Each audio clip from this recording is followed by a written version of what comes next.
Hello, boys and girls. In Lesson 7.1, Introduction to Probability, we will determine the likelihood of an outcome occurring by understanding its probability. How many of you have ever flipped a coin? What are the two possible results you can get from flipping a coin? If you said heads or tails, then you are correct. There are two possibilities of results when you flip a coin. So, probability is a measure ranging from 0 to 1 and can be written as a fraction, a decimal, or a percent. An outcome is the result of a single trial, like one roll of a number cube or one flip of a coin. The sample space is all of the possible outcomes for the trial. For example, if you are flipping a coin, there are two possible outcomes, heads or tails. When you are rolling a six-sided number cube, the sample space are all the possible outcomes, the numbers 1, 2, 3, 4, 5, or 6.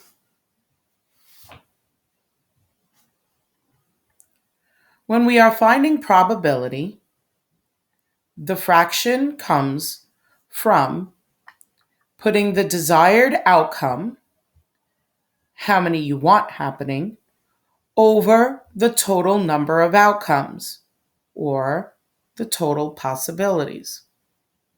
Let's try a problem out. In this bag of marbles, we find there are 3 red marbles and 3 blue marbles. There are a total of 6 marbles.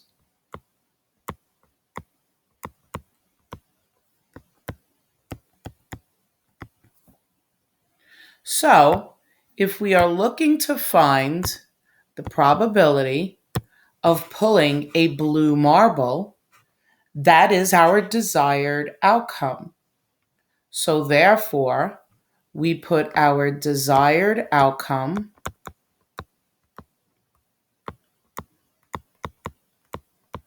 over the total outcomes.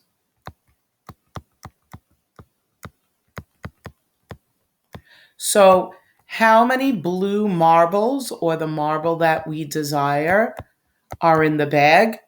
As we said previously, there are 3 blue marbles. And how many total number of outcomes or marbles are there? There are 6 total marbles. Therefore, our probability is 3 over 6, or when we reduce, 1/2. And we should always reduce our fractions. Let's try another one together. Again, our probability is to find the desired outcome, or how many we want, versus or compared to the total number of outcomes, or the total possibilities. So in this question, we are asked, what is the probability of pulling a blue marble that is not blue? Well, again, we have 3 red marbles, and it's always a good idea to write our information out first so that we can clearly see it. We have 4 blue marbles. Altogether, we have 7 total marbles. Now let's go back and read our question to see what it's asking us to find. Our desired outcome is a marble that is not blue. there are 3 marbles that are not blue. There are a total of 7 marbles. Therefore, our probability is 3/7.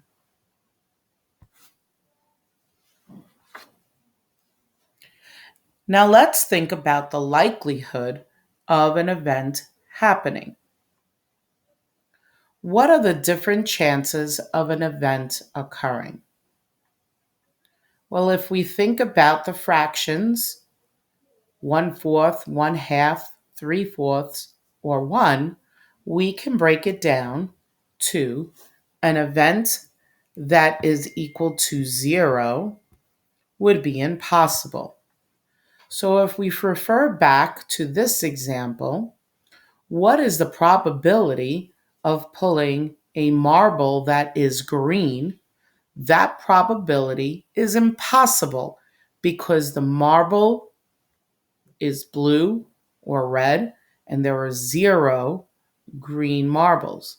Therefore, it is impossible for one to pull out a marble that is green. If you have a probability that is close to 1/4 or 25% or 0 and 25 hundredths, it is unlikely it will occur.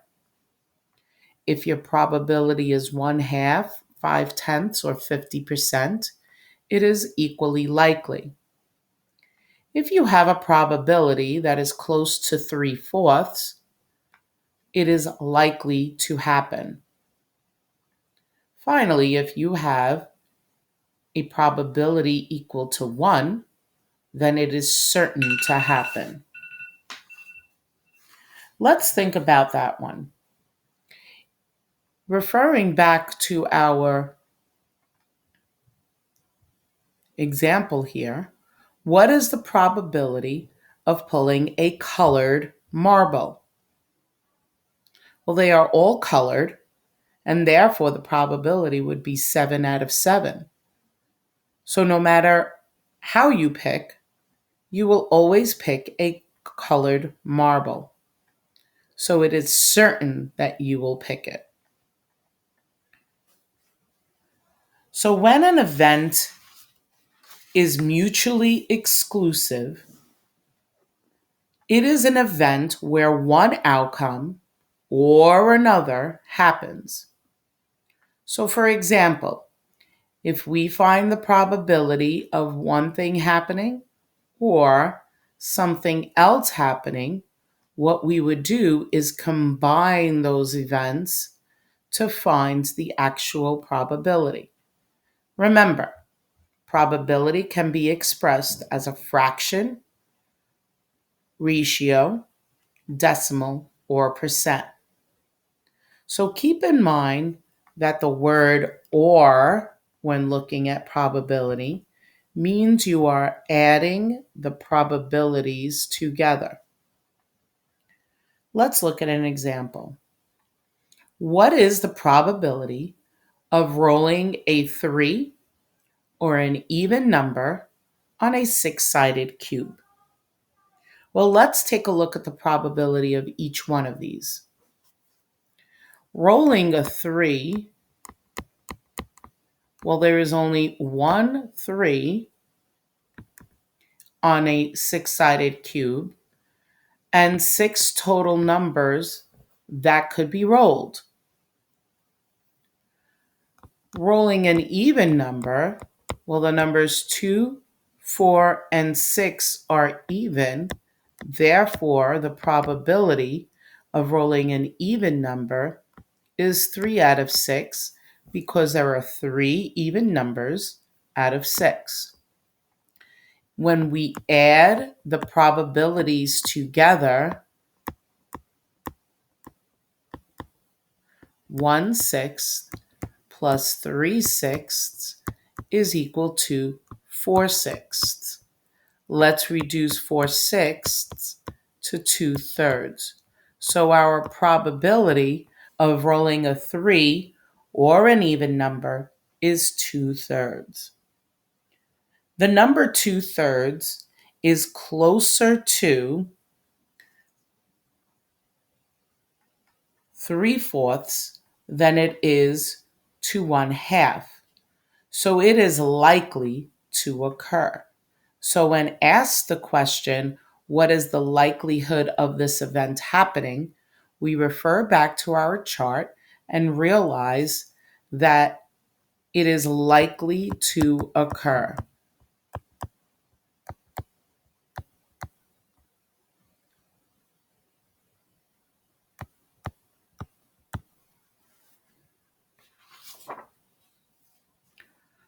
Let's move on to another example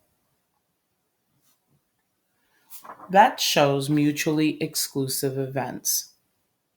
There is a bag full of marbles, 5 red, 2 blue, and 3 green. Find the probability of each and determine the likelihood of the event happening. So I'm going to rewrite red is 5, blue is 2, and green is 3. We have a total of 10 marbles in the bag. So the probability of blue or green would equal to, well, the probability of blue is 2 over 10. The probability of green is 3 out of 10. Now, I wouldn't reduce this yet. I would only reduce at the end. So 2 out of 10 plus 3 out of 10 equals 5 out of 10, which reduces to 1/2. So the likelihood that you will pick a blue or a green marble over a red marble is equally likely because it equals 1/2.